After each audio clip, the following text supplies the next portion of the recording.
अब हम आ रहे हैं, यदि हम देखें कि अगर एक एम्प्लॉय को एम्प्लॉयर लोन दे रहा है, तो वो लोन की अमाउंट डेफिनेटली अगर उस पर मार्कअप नहीं चार्ज कर रहा तो उसको एक फैसिलिटी मिल रही है, या मार्कअप चार्ज कर रहे हैं लेकिन कम मार्कअप चार्ज कर रहे हैं तो वो अगेन उसको एक फैसिलिटी मिली हुई है।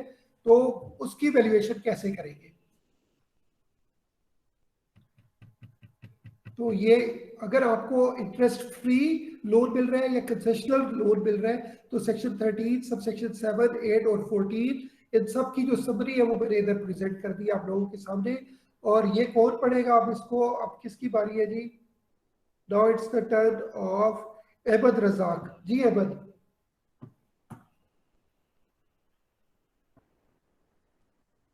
अहमद ये स्लाइड पढ़े।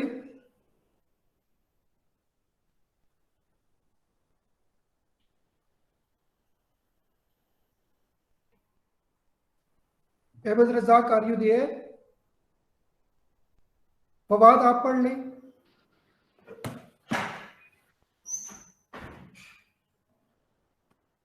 Yes, sir. When a loan is greater than rupees 10 lakh is given to an employee, the amount to be included in salary income of the employee will be computed as under.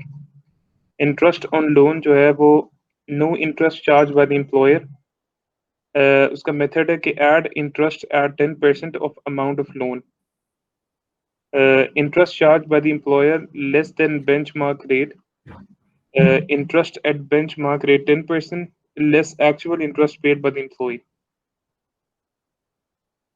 ठीक है। सो अगर आपके employer ने आपको 6 लाख रुपए का loan दिया तो वो इस क्राइटेरिया में नहीं आता। अगर आपके एम्प्लॉयर ने आपको 10 लाख का लोन दिया वो भी इस क्राइटेरिया में नहीं आता। मतलब any amount if it is up to 10 lakh rupees, अगर 10 लाख तक या 10 लाख से कम का लोन है तो आपकी सैलरी में कुछ भी ऐड नहीं होता, चाहे वो उसके ऊपर मार्कअप कम चार्ज करे या बिल्कुल भी चार्ज ना करे। तो डेफिनेटली इन्होंने लॉ ने एक क्राइटेरिया बनाया हुआ है 10 लाख से ऊपर की अमाउंट का, कि अगर आपको लोन 10 लाख से ऊपर की अमाउंट का लोन मिला हुआ है और उसके ऊपर आपका एम्प्लॉयर मार्कअप नहीं चार्ज कर रहा, तो डेफिनेटली अगर यही पैसा आप बैंक से लेते तो बैंक काइबोर प्लस 1% या KIBOR Karachi interbank offer rate plus 1% या काइबोर प्लस 1.5 या प्लस 2 प्लस 3 चार्ज करता।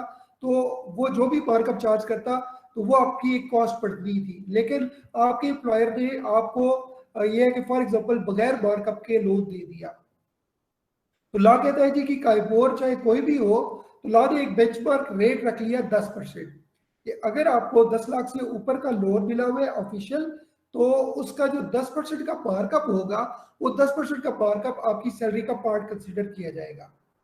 तो सपोज अगर इनको 20 लाख रुपए का लोन मिला हुआ है तो 20 लाख के लोन के ऊपर हम देखेंगे कि बेंचमार्क रेट क्या बनता है, वो बनता है 10%। सो वो बनेगा 2 लाख रुपया। सो वो जो 2 लाख रुपए का उन्होंने सपोज किया बेंचमार्क रेट 10%, तो 10% के हिसाब से 20 लाख के ऊपर जो मार्कअप बनेगा वो 2 लाख बनेगा। सो वो 2 लाख रुपया उस बंदे की सैलरी का पार्ट कंसिडर किया जाएगा। सो इन केस अगर एक आदमी ने 10 लाख से ऊपर का लोन लिया हुआ है तो वो एक उसको एक फैसिलिटी मिली हुई है, ठीक है। अगर वो उसको एक फैसिलिटी मिली हुई है, मार्कअप फ्री लोन मिला हुआ है, इंटरेस्ट फ्री लोन मिला हुआ है, सो उसकी जो भी वैल्यू होगी जितना उसने लोन लिया होगा उसके ऊपर बेंचमार्क रेट लगाएंगे 10%। तो जो वैल्यू आएगी वो उसकी सैलरी को का पार्ट कंसिडर किया जाएगा, टैक्सेबल सैलरी का पार्ट उसको कंसिडर किया जाएगा। इन केस अगर मार्कअप नहीं चार्ज करता एम्प्लॉयर, और अगर लेट सपोज वो मार्कअप चार्ज करता है 8% या 10%, तो जो 8% है या 10% से कम है, 6% है या 5% है, 10 से लोअर जो भी परसेंटेज है, तो 10% और जितना एम्प्लॉयर ने चार्ज किया उनका जो डिफरेंस है डेफिनेटली वो उसको एक फैसिलिटी है। सपोज आपको एम्प्लॉयर ने 20 लाख रुपए का लोन दिया और उसके ऊपर 8% मार्कअप चार्ज किया, तो उसको 8% तो चार्ज हो गया, तो उसको एडिशनल बेनिफिट कितना मिल रहा है? सपोज मार्केट का जो बेंचमार्क रेट है वो 10% है, तो उसको फैसिलिटी कितनी मिल रही है? 2% की एडिशनल मिल रही है। सो वो जो 2% होगा वो उसकी सैलरी का पार्ट कंसिडर किया जाएगा।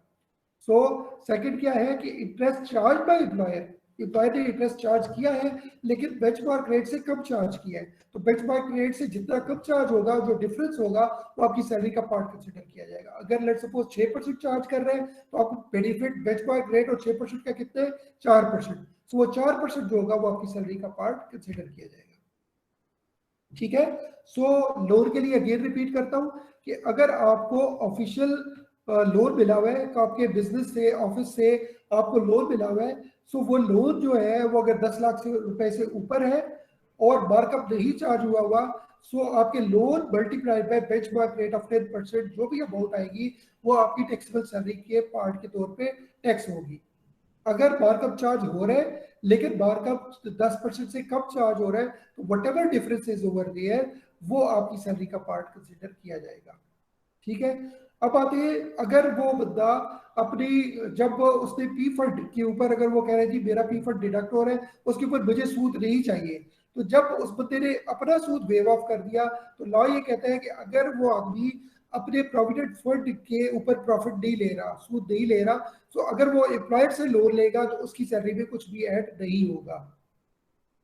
सो it means no interest will be added in salary of an employee if he waives interest और his accounts maintained with employer that is on provident fund. अगर वो कहते हैं जी मेरे प्रोविडेंट फंड के ऊपर मुझे सूद नहीं चाहिए, तो अगर वो लोन लेता है एम्प्लॉयर से और उसके ऊपर भी अगर उसको वो जो है मार्कअप फ्री लोन मिल रहा है, तो वो उसकी सैलरी के अंदर टैक्सेबल पर्पसेस के लिए वो फैसिलिटी ऐड नहीं होगी, क्योंकि वो खुद सूद नहीं ले रहा, तो उसको सूद के ऊपर टैक्स भी नहीं किया जाएगा।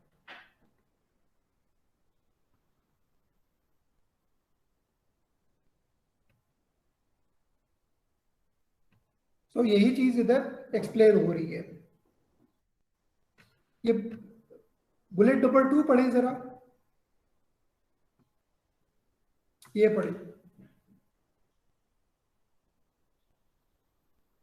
अगर आप उस लोन को यूटिलाइज करते हैं और उस लोन से आप घर बना लेते हैं या कोई प्रॉपर्टी बना लेते हैं या कोई एसेट बना लेते हैं जिससे आपको इनकम आती है, तो फिर आपको एक और फैसिलिटी ये मिली हुई है कि अगर आपने लोन लेके घर बनाया और घर से आपको किराया आ रहा है, तो वो किराया की जो इनकम होगी उसमें से ये मार्कअप जो है वो डिडक्ट हो जाएगा। आपको इतनी कंसेशन लॉ ने दे दी हुई है कि अगर आप उस एसेट को यूज करके, तो आप कोई उस लोन को यूज करके कोई एसेट बना लिया और उस एसेट को आपने रेंट के ऊपर दे दिया, तो उस इनकम में से इस मार्कअप को आप माइनस कर देंगे।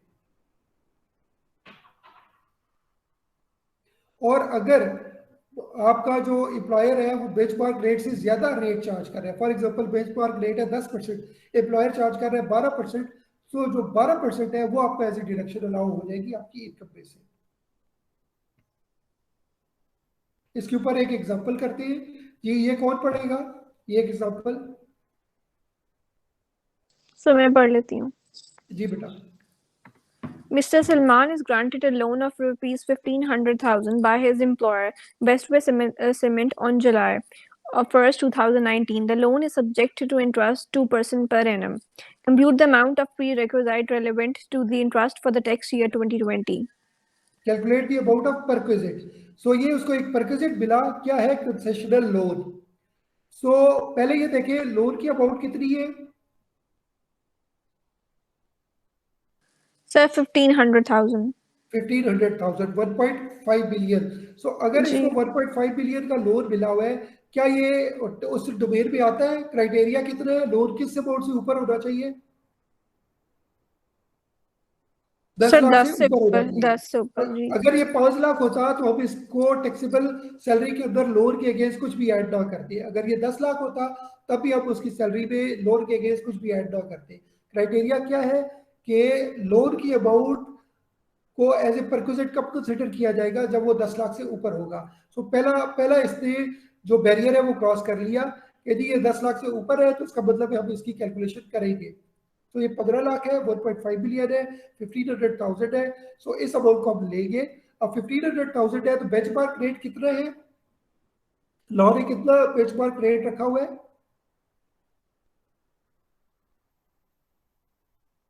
लॉ ने बेंचमार्क रेट कितना रखा हुआ है? 10%। ठीक है। तो इसको कितने पे मिला हुआ है मार्कअप के ऊपर? 2%। 2%। सो इसको एडिशनल बेनिफिट कितना है? 2% तो चार्ज हो रहा है। तो बेंचमार्क रेट से गैप कितना है इसका? सर 8%। तो इसका मतलब है इसको बेनिफिट कितना मिल रहा है? 2% तो इसको चार्ज हो रहा है। सो लॉ के मुताबिक बेंचमार्क रेट है 10%, तो 10% माइनस 2% 8%। तो इसको फैसिलिटी मिल रही है 8% की। सो हम क्या करेंगे, कि जनाब इसको जितने का लोन मिल रहा है 1.5 बिलियन, इसके ऊपर बेंचमार्क रेट है कितना 10%, तो वो पड़ गया 1,50,000 और इसको चार्ज कितना हो रहा है 2%, तो बेनिफिट डेट में कितना हो रहा है 8%। तो एक तरीका ये है कि 8% को 1.5 बिलियन से मल्टीप्लाई कर दें तो वो अमाउंट आ जाएगी आपके पास। तो एक तरीका क्या है कि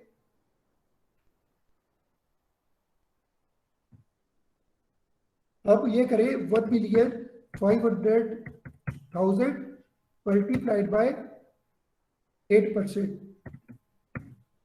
ये आ गया 1,20,000। एक मेथड ये है कि आप इस तरीके से कैलकुलेट कर लें कि जनाब 10% टोटल बनता है, सो 10% माइनस 2% वो हो गया 8%। सो 8% को स्ट्रेट अवे 15 लाख से मल्टीप्लाई कर देंगे तब भी 1,20,000 आ जाएगा। और क्राइटेरिया नंबर 2 क्या है? क्राइटेरिया नंबर 2 ये है कि जी आप ये कर लें कि पहले 10% के हिसाब से कैलकुलेट कर लें, लोन मल्टीप्लाई बाय 10% वो हो गया 1.5 लाख रुपया, और जितना आपकी कॉस्ट आ रही है लोन मल्टीप्लाई बाय 2% वो उसमें से माइनस करके तो डेट आ जाएगा 1,20,000। ये 1,20,000 की अमाउंट उसकी टैक्सेबल इनकम के अंदर एड अप हो जाएगी।